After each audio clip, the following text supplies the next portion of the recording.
നമുക്ക് ഈയിടെ വളരെ അഭിമാനമായിരുന്നു ദിവ്യപ്രഭയും കനിയും അല്ലേ? എങ്ങനെ കാണുന്നു അവരുടെ ആ നേട്ടം? ഭയങ്കര സന്തോഷം തോന്നി എനിക്ക്. ഞാൻ ഇന്നലെ രാത്രിയും കൂടെ കനിയുടെ ഒരു ഫോട്ടോ ഇതിൽ കണ്ടപ്പം ഞാൻ ഇങ്ങനെ ആലോചിച്ചു, എന്തൊരു അതുതന്നെ എപ്പോഴാണ് എനിക്ക് അങ്ങനെ ഒന്ന് നിൽക്കാൻ പറ്റുന്നത്.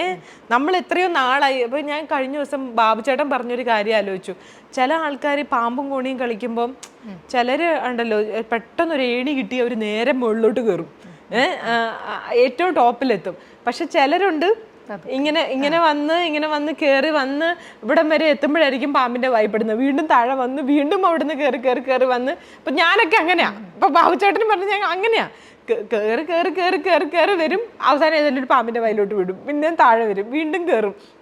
നമ്മൾ ഈ സ്ട്രഗിളിങ് ഇങ്ങനെ നടക്കുകയാണ് ആ ടോപ്പിലേക്ക് എത്താനായിട്ട്. പക്ഷെ ഏതൊരു ഇപ്പൊ സിനിമയിലുള്ള ആരും ആഗ്രഹിക്കുന്ന ഒന്നില്ലേ ഓസ്കാർ അല്ലെങ്കിൽ കാൻസ് എന്നൊക്കെ ഉള്ളൊരു സാധനമാണല്ലോ. അപ്പൊ അതിൽ എല്ലാവരെക്കാൾ മുമ്പ് അവരെത്തിയത് ഭയങ്കര സന്തോഷം. അത് രണ്ടും ദിവ്യപ്രഭയാണെങ്കിലും കനിയാണെങ്കിലും സിനിമയെ അതുപോലെ സ്നേഹിക്കുന്ന രണ്ടുപേരാണ്. സന്തോഷമുണ്ട്, ഭയങ്കര സന്തോഷമുണ്ട്. അതും രണ്ട് സ്ത്രീകൾ എന്നുള്ള രീതിയിൽ അഭിമാനമുണ്ട്. ഇപ്പം സിനിമയിലെ ഇനി സാന്ദ്രയുടെ സ്വപ്നം എന്താണ്? അങ്ങനെ ഒരു സ്വപ്നമുണ്ടോ സാന്ദ്രയ്ക്ക്? എനിക്കങ്ങനെ സിനിമയിൽ അങ്ങനെ സ്വപ്നങ്ങളൊന്നുമില്ല. എനിക്ക് ഇങ്ങനത്തെ സിനിമകൾ ചെയ്യണം, അങ്ങനെ ചെയ്യണം, ഇങ്ങനെ എത്തണം, അതൊന്നും ഇല്ല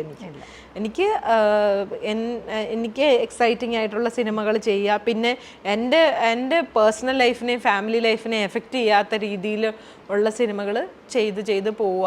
കാര്യം ഇതൊരു എനിക്ക് എൻ്റെ ജീവിതമാർഗവും കൂടിയാണ്. അപ്പം അതുകൊണ്ട് ഇടയ്ക്ക് ഒരു സിനിമ ചെയ്യുക എന്നുള്ള രീതിയിലുള്ളൂ. ഞാനതിനെ ഒരു ഭയങ്കര എൻ്റെ ഒരു പണ്ടുണ്ടായിരുന്നു. ഫ്രൈഡേ ഫിലിം ഹൗസ് എസ്റ്റാബ്ലിഷ് ചെയ്ത സമയത്ത് ഇത് കേരളത്തിലെ നമ്പർ 1 പ്രൊഡക്ഷൻ ഹൗസായി മാറണം എന്നൊക്കെയുള്ളൊരു സാധനമൊക്കെ ഉണ്ടായിരുന്നു. ഇപ്പം അങ്ങനെയൊന്നുമില്ല എനിക്ക്. ഇപ്പം എനിക്ക് ചെയ്തു പോവുക എന്നുള്ളൊരു മാത്രമേ ഉള്ളൂ.